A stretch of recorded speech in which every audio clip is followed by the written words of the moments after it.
There's a place He comes to me. Though I'm blind, He helps me see. Though I see dimly in this place, one day I'll see Him face to face. This is Kurt Kaikkonen, pastor of Calvary Chapel, Waterford, at your neighborhood church. Today on Face to Face, we'll be in the book of Genesis. So grab your Bibles and let's get started. If you want to hear this complete message in its entirety, go to yourneighborhoodchurch.com, where you can download Your Neighborhood Church app at the App Store. There just had to be some choice. You just can't eat the fruit of that tree. That one tree. So for Adam and Eve to sin, they only had one way to sin. Today, in our world, we have billions of ways to sin. But for them, they only had one way. And the consequences were very clear, and the consequences were severe. Because you have to have trust, and you have to have obedience in a relationship. Those things in any relationship is real important. We find these things, trust and obedience, we find them important in our marriages. We find those things important when we raise our children, and we find them important in our relationships with our siblings and also with our friends. We have to have boundaries. And if people don't keep their boundaries, we don't have any trust. And to have a real love, any kind of meaningful love without sorrow, you have to have that kind of trust. And when we obey these kind of things in a relationship, it's always the best for us, and it's always the best for others. Obeying this command was for Adam's best, and it was for Eve's best. And you can find absolutely no fault with God in any of this. So God, He puts Adam in his garden. And we're told the very first thing in God's creation that isn't good, and that's loneliness. And Adam, he's lonely. And Adam, as we read, he was made out of the dust of the ground. And every animal and every beast, they were all made out of the dust of the ground. And then God brought them all before Adam, and He named him, because that was part of the dominion that God had given to Adam. And Adam noticed that each animal, it each had a mate. And when he was finished, he noticed that he didn't have a mate. And it made him feel a little lonelier. And you look at that and you say, sometimes God will create loneliness in our own lives. And the reason He creates a loneliness in our life is the same reason He created a loneliness in Adam's life, because He's going to fill it. And He's not only going to fill it, He's going to fill it big time. And Adam, he's going to end up thanking Him, and he's going to end up praising Him, because it's going to be better than what Adam could have ever dreamed of, anything he ever hoped for. Because Adam's mate wasn't going to come out of the ground. It wasn't going to come out of the dirt, because she was going to be his glory. She was going to be his prize. She was going to be his crown. She was going to be made the finest of the finest. And she was going to come from Adam, because she was going to be a part of him. And he was also going to become a part of her. And they were going to become one. So you see, in creation, man and woman, they're closer related than any animal is related to any other animal. And the two of them are much, much more alike than they are different. And we read here that it says that Eve was made out of Adam's rib, but we actually don't know what part Eve came from, what God had taken out of Adam. But the Jewish tradition is that it was Adam's rib, because it was close to his heart. And so we have the whole human race, And the whole human race came from one person, from Adam. And then when God did present Eve to Adam, Adam recognized her. And he called her Isha, which means woman, because she was taken out of Ish. She's taken out of man. Isha from Ish. And then we're given the definition of marriage here. And it's not the definition of marriage made by society. And it's not made of people's imaginations. And it's not even made by Adam. This is a definition from God. And it says, therefore, a man shall leave his father and mother and be joined to his wife, and they shall become one flesh. And it doesn't matter what society says, because it seems that society still eats from the fruit of the knowledge of good and evil. But God says, marriage is a man and a woman. And he also says it's primarily a physical relationship, because he says they're going to be one flesh.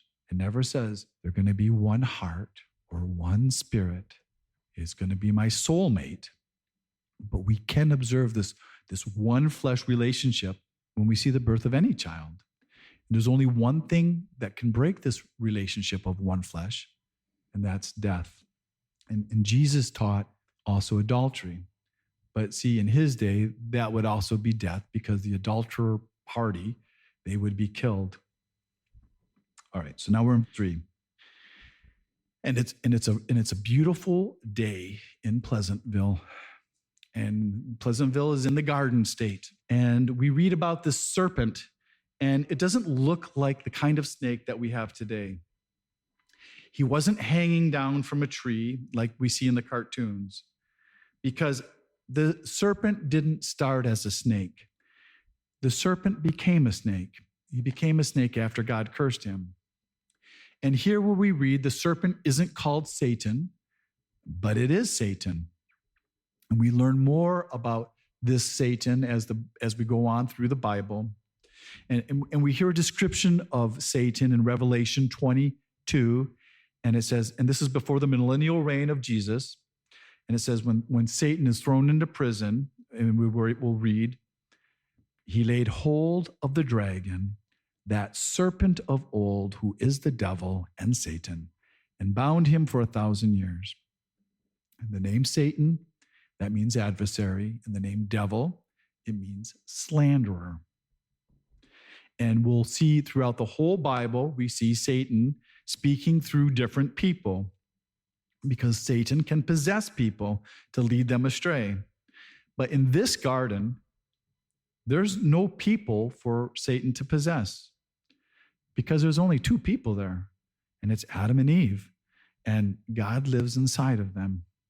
And so what he does is he possesses the most beautiful creature he could find. And so this serpent was very beautiful and probably very colorful. And a lot of people think the serpent flew and that he had wings. And some people say he had legs and that he may have been some type of even like a dragon. But if you notice here, Eve wasn't afraid of him, because people weren't afraid of anything before man's fall. In life, it was adventurous and it was exciting because there was so much to explore. And as you read this, it doesn't seem that Eve found it very unusual that the serpent could speak. But then you look at the situation here and you have to ask yourself, God had only given them one command, and it's not to eat of one tree. So why are they hanging out there? Why are they gathered around the base of that tree? You have the whole world before you. You would think you'd stay away from that one place where you could die. But we make those same kind of mistakes because we have areas of weaknesses in our lives. And there's areas and passions in our flesh where we're tempted. And there's things that tempt us. And we can find ourselves hanging out nearby. That we'll hang out nearby the things that'll destroy us and the things that'll destroy our relationships. If someone may have a problem with alcohol, well, they shouldn't hang out at bars. They shouldn't probably spend their time with people who are continually drinking and getting drunk. Or if you have a problem with lust, well, you shouldn't be hanging around the computer, and especially when you're alone. And you should take control of where you are and what you watch on TV. But whatever your weakness is, and whenever you do find yourself alone from the people who would hold you accountable, and you feel yourself being pulled and you feel yourself being tempted, what you need to do is you need to get up, go, get out of there. What you don't want to do is you don't want to stand around and you don't want to have a conversation with the devil, because he's a liar and he's been waiting for you and he wants to trick you. And this story of falling into sin, this should be a familiar story to every one of us. And in some ways, we probably had it harder than they did because we inherited a sin nature. We want to sin. It appeals to us to sin. It appeals to our flesh. Sin looks good to us and it comes natural to us, but that never excuses us. So here it seems that Satan, that he was waiting for Eve at that tree. And I imagine that he's been watching that tree for a while and he's been waiting for her to show up, because this is the only place where they can sin against God.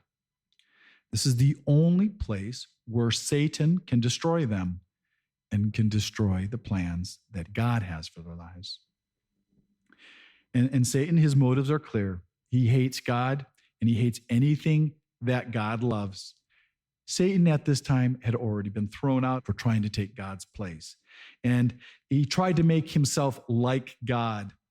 And here you have these two human beings that are actually made like God. They are everything that Satan wanted to be. So he's envious of them and he's full of hatred and he wants to destroy them. And I believe that Satan, he wanted to have this conversation alone.